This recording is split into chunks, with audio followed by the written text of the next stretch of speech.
વાગરા તાલુકાના કેશવણ ગામ પાસેથી પસાર થતા કેશવણ આમોદ રોડ પર પાલડી અને ચાંચવેલ ગામ વચ્ચે આવેલો બ્રિજ અત્યંત જર્જરિત અવસ્થામાં છે. ભરૂચ જિલ્લા કલેક્ટર દ્વારા જાહેરનામું બહાર પાડીને 6 મહિના માટે ભારે વાહનોની અવરજવર પર સંપૂર્ણ પ્રતિબંધ મૂકવામાં આવ્યો છે. આમ છતાં સ્થાનિક વહીવટી તંત્રની ઘોર બેદરકારીના કારણે અકસ્માતનો મોટો ખતરો ટોળાઈ રહ્યો છે. કલેક્ટરના આદેશ બાદ પણ કેશવણ ગામ પાસે તંત્ર દ્વારા કોઈ પણ પ્રકારના આડશ રૂપે બેરિકેડ મૂકવામાં આવ્યા નથી કે નથી કોઈ ચેતવણી આપતું સાઇનબોર્ડ લગાવવામાં આવ્યું. આ માર્ગ પર અગાઉ અકસ્માત સર્જાયો હોવા છતાં આજ દિન સુધી તંત્રએ આંખ આડા કાન કર્યા છે. બોર્ડ કે બેરિકેડના અભાવે અન્ય રાજ્યો કે બહારના જિલ્લામાંથી આવતા અજાણ્યા ભારે વાહનોના ચાલકોને રસ્તો બંધ હોવાની ખબર પડતી નથી અને તેઓ સીધા જ આ જર્જરિત પુલ પરથી પસાર થઈ જાય છે.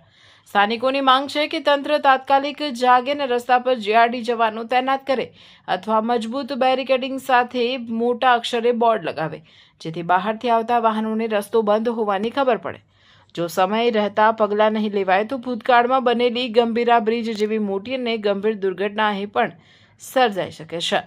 હવે જોવાનું રહેશે કે આ જાગૃત નાગરિકોના અવાજ અને મીડિયા અહેવાલ બાદ ઘોર નિદ્રામાં અટવાયેલું વહીવટીતંત્ર જાગશે કે પછી કોઈ મોટી હોનારતની રાહ જોશે.